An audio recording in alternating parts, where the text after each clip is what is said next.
Welcome to a new edition of the Neon Jazz interview series with veteran jazz pianist Renee Rosnes on the 2025 CD called Crossing Paths.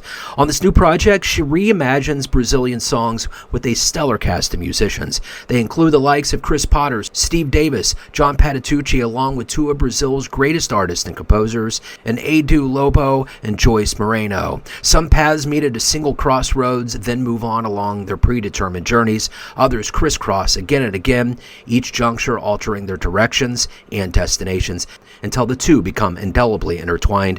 We get into this album, the metaphor, live shows, and so much more. Enjoy this interview. I love the new album. It's great to catch back up with you. So thank you for taking a minute out today. Oh, you're welcome. I'm glad to talk to you.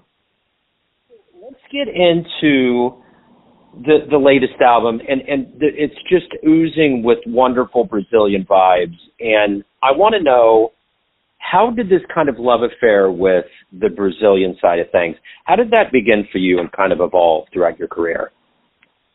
Well, it started very early when I was in my late teens, when I first became aware of some of the great Brazilian artists and their music, Jobim, Milton Nascimento, Elis Regina, Sergio Mendes, so many. Once I kind of caught the bug, and I just fell in love with the rhythms, the joy of the music, the very complex and beautiful and unique harmonic progressions. I just, it's been a long. I've been in love with it for a very, very long time, and I had dreamed about making a Brazilian album for decades. So I don't know why now, but I just decided that now was the right time to embark upon that dream. It's kind of the direct meaning of that. Is that kind of the convergence of what you do typically with the Brazilian side of things? How does that translate? Well, it's actually the English translation of the Jobim piece. Mausha Adnet, the singer, she sang two Jobim pieces. She sang Canta Canta Mais, and she sang Caminhos Cruzados. And that English translation is Crossing Paths. So that's where the title came from, and it seemed to make sense because, in a way, I am crossing paths into another genre that I don't normally, at least make a whole album of Brazilian music. I've recorded many Brazilian pieces over the years, but not an entire album. A little bit about the art, the vision. Obviously, the Brazilian vibe was going to be the tapestry for this, but when you actually got the studio, how were you going about assembling the players and kind of getting the vision into reality, into the music that you put out? Well, I chose musicians whom I knew loved the music and were that I loved to play with them. And I thought about how I wanted to arrange each piece with regards to the instruments. And then I just thought about which musicians would best fit the sounds that I heard in my head. And I was very fortunate to have John Patitucci on bass, who John's not only an amazing musician, but he's also a real true lover of Brazilian music, and he's very knowledgeable about the different styles and song forms. Chico Pinheiro, the guitar player, I'd never actually played with Chico before. I was a fan of his and certainly knew of his talent, and as a composer and singer as well as being a great guitar player. But the fact that I loved his playing, and he certainly had played a lot of this material with the originators of the music. So that was important to be able to have him on board. Rogério Bocato, the percussionist. Rogério and I have gone back a few years. We've done quite a few recordings together, including he was on my last Smoke Sessions album called Kinds of Love. And, of course, he is also Brazilian, and he was encouraging me, to make this album. And so it was wonderful. And he's also a great friend of Chico's and John Patitucci's, as is the drummer Adam Cruz, whom I also had not worked with before this album. I love Adam's playing. He's got a real empathetic way about him, and I just knew that there would be a really beautiful and strong rhythmic hookup between all of us in the rhythm section. And then Chris Potter, he and I also go back many, many years into the 90s. But one of the reasons that Chris is such a first call musician is because of his interpreting skills. He's such a great. Let me track back a bit here. He's able to interpret any type of music with true like heart and soul. And I know also that he was a huge fan of a lot of Brazilian music, so it was a no-brainer to have him on board. And Steve Davis, trombone player, beautiful lyrical player, very warm tone. I knew that he would add just the right timbre that I was looking for. Shelley Brown, the flutist, actually she's an old friend of mine from university, my university days in Toronto many years ago.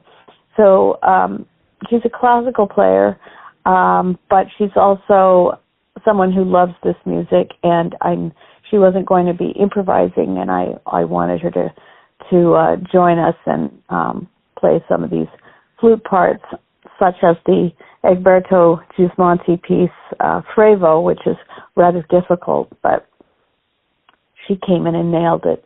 She's actually a member of the Canadian Opera Company Orchestra and also the Royal Ballet of Canada. And then my wonderful vocalists, Edu Lobo, the great composer, legendary Brazilian artist. I was just so thrilled and honored to be able to have him join us on this recording. And, of course, he sang two of his pieces, his own songs, Pra Dizer Adeus and Caça Forte. And what a great honor to have him join us. It was so much fun. I could have made a whole album of Edu music, and maybe I will one day. And Mausha, I already mentioned, she sang the two Jobim pieces, and she actually worked with Antonio Carlos Jobim for 10 years. So she was coming to the music from a very unique and, from the original source of it. And then lastly, I had Joyce Moreno.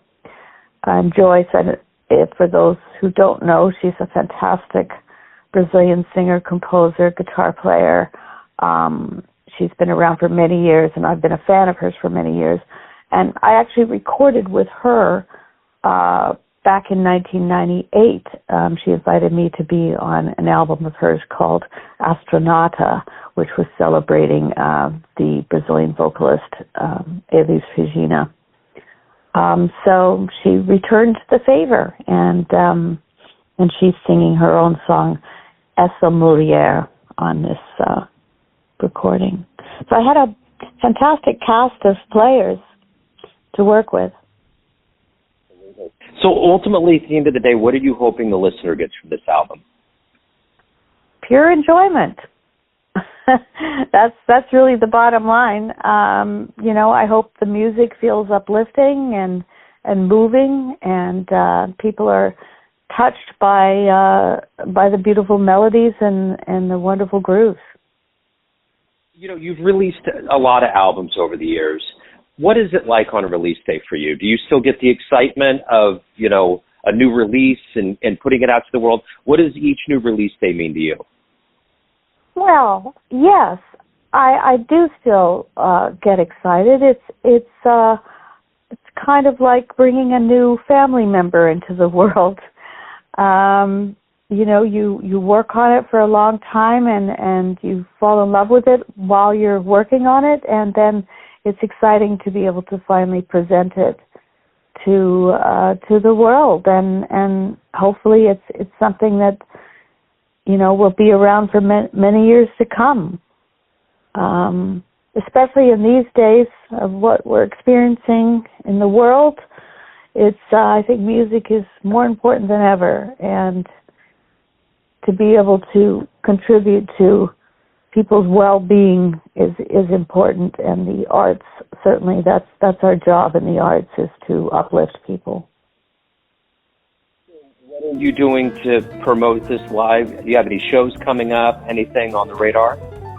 I don't have any shows actually right now because I'm pretty booked up, but I will be planning some things for later in the fall. This has been great. Thank you so much for talking about the album. Thank you for taking a minute out. Best of luck, and I really appreciate your time again. Okay, well, thank you, Joe. I hope to meet you one day. Thanks for listening and tuning in to another Neon Jazz interview, where we give you a bit of insight into the finest players and minds in New York, Kansas City, and spots all over the world, giving fans all that jazz. Thanks to Renee for coming on back to the show. If you want to hear more Neon Jazz interviews, you can find us on Spotify and Apple Podcasts. Subscribe to us at YouTube, and for everything Neon Jazz, go to theneonjazz.blogspot.com. Until next time, enjoy the jazz, my friends.